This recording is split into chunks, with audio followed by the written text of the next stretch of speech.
Alors concernant la question sur al-riba qui revient assez souvent, pour comprendre bien ce sujet-là, il faut revenir aussi quelque part à la base, concernant le prêt, concernant le crédit. Parce que quand on parle de crédit bancaire, ce n'est pas un crédit, simplement. Car le crédit en islam, le fait d'emprunter de l'argent, ce n'est pas illicite, ce n'est pas haram, bien sûr.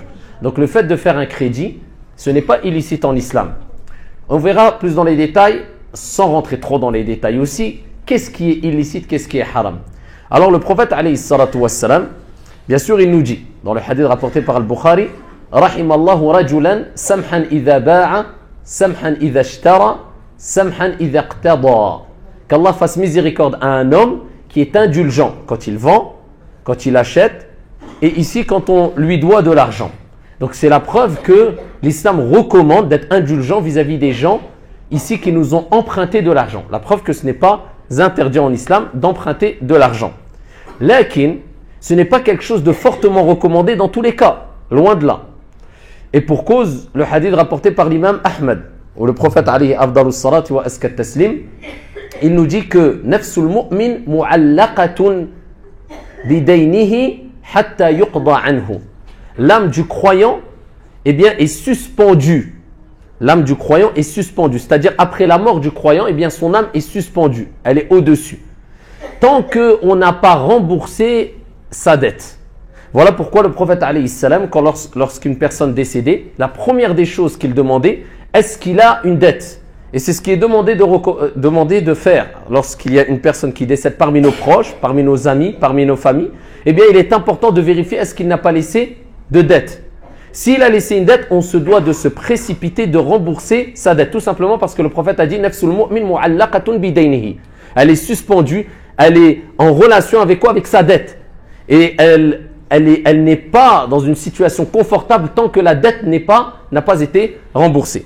Et voilà aussi pourquoi le prophète, alayhi salam, une fois, alors qu'il devait faire salatul janaza sur un compagnon, sahabi, vous imaginez, eh bien, il a dit, alayhi salam, sallu ala akhikum, priez sur votre frère. Pourquoi? Parce qu'il avait des dettes, jusqu'à ce qu'un compagnon a remboursé, a comblé sa dette. Donc, on voit que emprunter de l'argent, ce n'est pas illicite, mais ce n'est pas une chose recommandée tant qu'il n'y a pas vraiment un besoin de demander. De plus, il est important de se précipiter de rembourser sa dette le plus tôt possible afin de ne pas mourir dans cette situation inconfortable qui sera que on est endetté. Et il est important pour ceux qui ont des dettes de noter cela dans leur wasiyya, la recommandation, le sorte de testament si on veut, qu'ils vont laisser derrière eux en disant je dois telle chose à telle personne ou tel institut ou telle société, ila akhiri, afin que les gens sachent et comblent sa dette. Donc quand on sait que simplement mourir endetté, on ne parle pas encore des intérêts usuraires, c'est quelque chose qui nous met dans une situation assez critique après notre mort. Que dire de celui qui va s'endetter d'une dette accompagnée d'intérêts usuraires? Alors quand on parle d'intérêts usuraires, à point d'intérêts usuraires, en langue arabe on parle de riba. Riba bi ijma'il ulama, à l'unanimité des écoles et des savants, c'est interdit. Les intérêts usuraires, je ne parle pas de crédit bancaire là, je parle du terme qui est riba, les intérêts usuraires. Pour plusieurs raisons, l'islam a interdit les intérêts usuraires. Alors dans le christianisme, il y a bien longtemps, c'était toujours interdit, et c'était fortement interdit les intérêts usuraires aussi. Et ensuite, il y a eu des nouvelles lectures et des relectures dans le christianisme, et cela a permis d'autoriser les intérêts usuraires.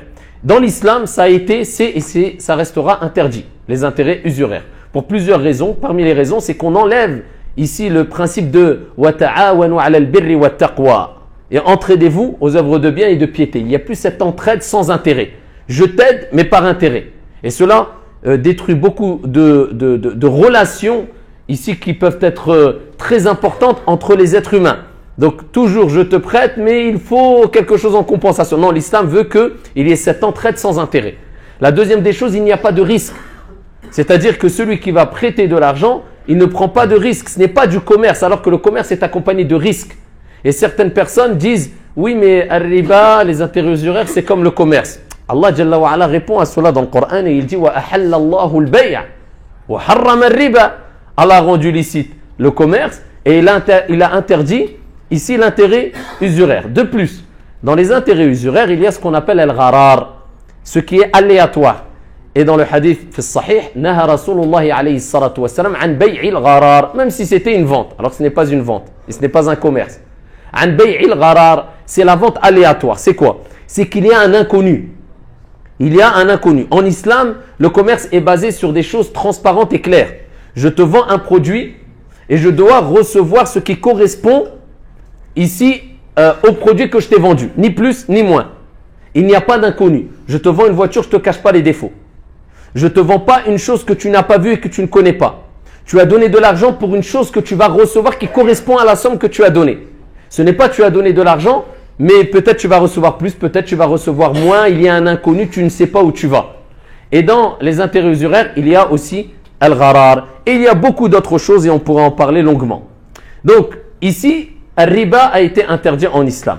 Plus que cela, les intérêts usuraires font partie des plus grands de l'kabaïr, des ijma'il ulama, l'unanimité des savants, des plus grands des péchés. Alors, je vous laisse aller lire tous les textes authentiques, récits prophétiques authentiques et les versets coraniques, particulièrement dans Surat al-Baqarah, concernant la mise en garde ici divine dans l'au-delà contre ceux et celles qui pratiquent les intérêts usuraires. À titre d'exemple, Allah Jalla wa Ala dit dans Surat al-Baqarah: الذين يأكلون الربا لا يقومون إلا كما يقوم الذي يتخبطه الشيطان من المس.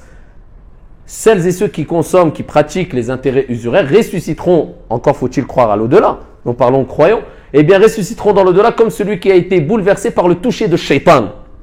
Et les textes concernant les mises en garde, concernant Al-Riba, sont nombreux, très nombreux. Donc là, on parle des intérêts usuraires. Maintenant, il y a des gens qui ont dit, on a entendu tel cheikh dire que le crédit bancaire pour acheter une maison, c'était autorisé. Il faut bien faire la part des choses. Le cheikh que tu dis, et nous connaissons ces noms-là et ces choyours contemporains qui ont fait cette fatwa, pour les gens habitant en Europe, n'ont pas dit que les intérêts usuraires étaient autorisés. Ils ont dit, quand on leur a exposé un problème, une situation, entre guillemets, ils ont dit, dans votre situation, vous êtes dans une nécessité, et donc à ce moment-là, vous pouvez avoir recours au crédit bancaire pour acheter une maison. Mais le problème, c'est qu'on est tous d'accord sur le fait que il y a une règle en islam connue qui est ad-darura tubih al-mahdhura. La nécessité, ad-darura, rend permis ici les choses qui sont interdites. C'est pas rendre licite, rendre permis. Walakin il y a notre qaïda en islam qui est ad-darura tuqaddar biqadariha. La nécessité est à apprécier à sa juste valeur. Quand il n'y a plus la nécessité, la permission disparaît. Elle est limitée par rapport à la présence de la nécessité. Première des choses. Deuxième des choses, ad-darura. Qu'est-ce que c'est qu'ad-darura, la nécessité? Ad-darura, eh bien, c'est ce qui te met dans un degré tel que tu as le droit d'avoir recours même. Tu es dans une situation tellement difficile que tu as le droit même de consommer de l'alcool, ce qui est interdit en islam, ou bien manger des choses qui sont illicites pour les croyants et les musulmans comme du porc. Tu as le droit. Donc, si tu as atteint ce degré-là, bienvenue, tu peux avoir recours au crédit. Sinon, tu n'as pas atteint le degré de darura, parce que les 4 écoles et les savants musulmans sont d'accord que darura, eh bien, quand ils définissent, surtout dans les 4 écoles, le terme darura, la nécessité, ils rappellent toujours qu'il y a un risque pour sa vie. Il y a un risque clair pour sa vie, ou pour une perte claire de tout son argent, une situation extrêmement difficile. Comme je vous ai dit, c'est un degré tel que, eh bien, tu peux mourir de faim, mourir de soif, boire même de l'alcool, tout ça, ça devient autorisé, on est d'accord. Donc, si tu es vraiment dans une nécessité, tu as le droit de faire un crédit bancaire. Maintenant, il faut agir avec une sincérité vis-à-vis de sa conscience, vis-à-vis de sa pratique, vis-à-vis d'Allah. Donc, nous disons, si nous sommes dans une darura en Europe, a fortiori, dans les pays du Maghreb ou les pays pauvres d'Afrique, ils sont plus à même à être dans une darura. Donc, le monde entier a le droit de faire un crédit bancaire. Soyons honnêtes. D'accord. Alors, je ne suis pas là pour dire celui qui fait un crédit, il est en enfer, celui qui ne fait pas de crédit, il est au paradis. Loin de là. Je ne suis pas là pour rentrer dans une polémique. Simplement, je rappelle qu'il y a des savants qui ont autorisé dans certaines situations, certes, d'après certaines conditions, et on respecte cet avis-là. Lakin, soyons honnêtes. Et chacun maintenant, parce que ad-darura, c'est du cas par cas. C'est du cas par cas. Peut-être dans la salle, il y a des gens qui sont dans une darura. Peut-être dans la salle, il y a des gens, ils ne sont pas du tout dans darura et ils pensaient que c'était une darura, une nécessité. C'est du cas par cas. Donc toi, sois honnête vis-à-vis de ta conscience, de ta pratique religieuse et vis-à-vis d'Allah Jalla wa Ala concernant ici le terme ad-darura. Maintenant, il faut savoir que qu'est-ce qui est demandé en islam? Bien sûr que si tu n'as pas toi où dormir, toi et ta famille, Là, ça devient une situation critique, c'est grave.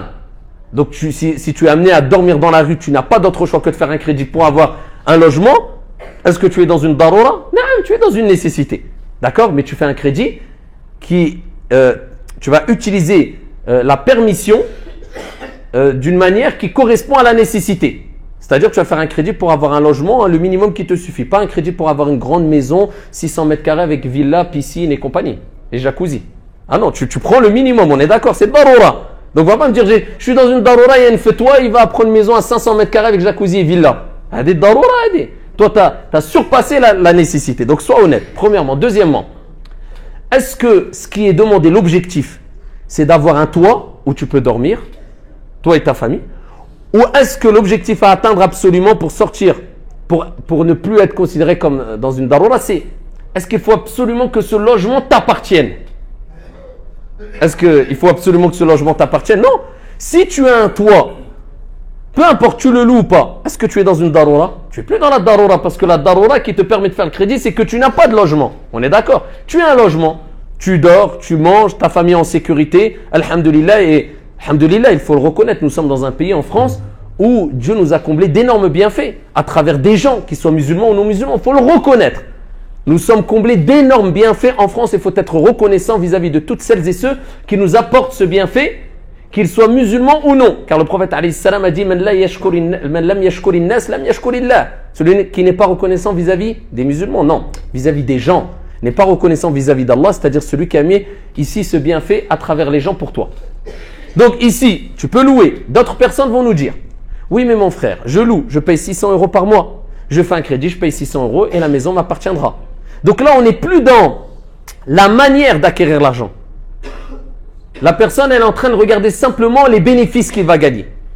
Peu importe la manière. Dans ces cas-là, c'est comme si la personne disait, tiens, la personne vend des choses illicites, peu importe. Regarde, il y a quelqu'un qui travaille tout le mois complet, il touche 1200 €. Lui, regarde, il travaille 2 jours dans l'illicite, il touche 3000 €. Donc, autant faire... c'est la même chose. On n'est pas... Nous, ce qui nous importe, ce n'est pas le gain. C'est la manière de gagner. Sinon, tu rentres dans une analyse qui est erronée, complètement erronée d'un point de vue religieux et autres. Et même hors religieux. Donc, nous, ce qui nous importe, c'est la manière que tu vas gagner cette chose-là.